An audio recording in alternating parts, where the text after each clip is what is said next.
kjo, ju dini që ne tek Asku Anonim na kanë ardhur ca histori. Ajo e para që do lexosh ti. Lexoj pak, lutem, dhe sa në kundërshtim bie me këtë që sapo tham ne tani. Gjatë lidhjes sime kam qenë në një periudhë që isha on and off dhe ky normalisht mbante dikë tjetër on and off. Kur u fikja unë diste ajo. Shumë bukur kjo fjalia kur unë fikja unë diste ajo. Zonjusha tani ishte e lidhur për vete dhe mbante këtë djalin sa për ashtu. Dhe një ditë e bukur vjen tek unë me Instagram fake dhe më çon mua një foto. Dhe te kjo fotoja ishte ky djali duke kërcyer me një vajzë dhe shkruan filan festeku dhe dashura. Dhe aty ishte edhe mami dhe babi I këtij çunit, të dashurit saj gocës domethënë. Okay. E pyet zotrin, më thotë kushërira, bëra të gjitha kërkimet e mia dhe doli që ishte me vërtet kushërira. Kësaj tipes, tek akaunti fake I çoi follow dhe çdo shok kishte veten ndjekëse. E kuptova që kishte diçka mes tyre të dyve, sepse kjo ishte komshi me këtë djalin dhe si budallaqe ma plas në sy që ka një lidhje on and off. Për të larguar këtë tipen, I them që jam mbesa një prokurori, që mos të regonte ati që e dia unë, dhe të largoja ajo. Për ndryshe të tregoja që ky dhe burri I saj merre me drogë. Dhe as ajo s'do shpëtonte paq, as ai. Dhe larguam në fund, më pas e mbajta të tipin vetëm për 3 ditë ose 4, sa për të nxjerrë natin që më hante për brenda. Okej. Pra morali është që mos u merrni me dy njëkohësisht, se ngeli pa gjë. Shumë e natruar. Mund jenë derra, mund jenë çadun. Po femra. Kur do. Po femra. Fut shejtani në shishe. Është një dhengjilli mbuluar që ta merr nga. Po është edhe lidhur për vete. Të shkatërron, të lëmë skatër rrugëve, mos ngresh më kokë. Shumë interesante është dhe kjo tjetrat. Flisja me një djalë, ishim takuar 2-3 herë dhe ishte një ditë në Instagramin tim, më vjen një mesazh nga një gocë ku më shkruan: "Si je? Doja të flisja pak me ty, po nëse ke mundësi të më japësh numrin ose më merr ti te numri im." Dhe kishte lënë numrin. Padyshim që unë e mora direkt. E marr në telefon dhe më thotë që ti dhe shoqja ime flisni me të njëjtin djalë. Dhe më sqaron të gjithë marrëdhënien e tyre.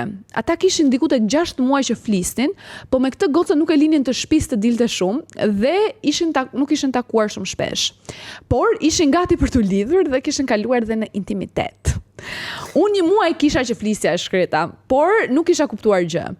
Dhe I them, do na lësh një vend takimi nesër, ishte darkë kur folëm. Dhe I sqarojmë live të gjithë më mirë. U takuam të nesërmen të treja. Unë, kjo goca dhe shoqja e vet. Kjo më sqaron se si e kishte marrë vesh për mua. Ky sigurisht ja kishte mohuar.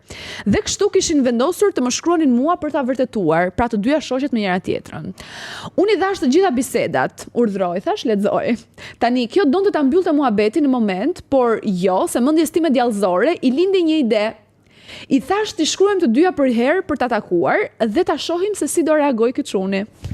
I shkruajmë të dyja normalisht, sikur nuk ishte ndodhur asgjë, dhe ky kësaj nuk po ja sillte mbar, mua më tha, "Okej, më thuaj ku të vi dhe kur." Ja lash okej për një 2-3 orë më vonë dhe shkuam bashkë të treja. I futëm një drek, pastaj u ula vetëm me këtë gocën në kafe në blok. Tani, ky e dinte që do vinte të më takonte vetëm mua. Ja them ku jam, I thash po ulem para se kam arritur dhe mbas 20 minutash, ky hyn në lokal dhe na shef të dyjave dhe kthehet mbrapa, del nga lokali. Rrit 2 minuta jashtë, futet prap dhe bën një super sken, fillon u lëret, u bët juve të tallini me mua, kush jeni ju? Kaloi fazë. Dhe asnjë lloj reagimi thot nga ne, madje po qeshti me të madhe.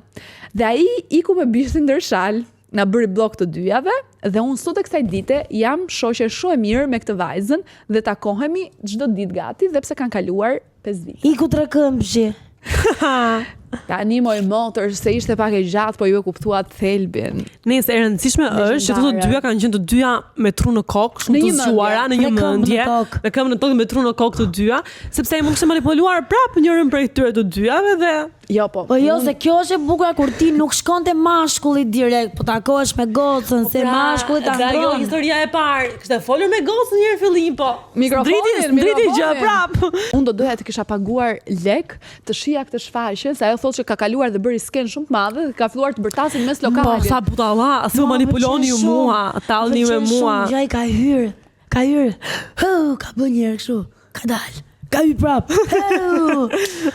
Pastaj ka shkuar. Mos t'ishte për takimin e këtyre të dyjave, imagjino që këta i mbajnë për një kohë gjatë derisa këta bindin që shikoj se këtë nuk e dua më njërin ose tjetrën, nuk ka rëndësi. Mori i mbajnë edhe pas lidhjes martesës. Shikoni filmin The Other Woman me Cameron Diaz.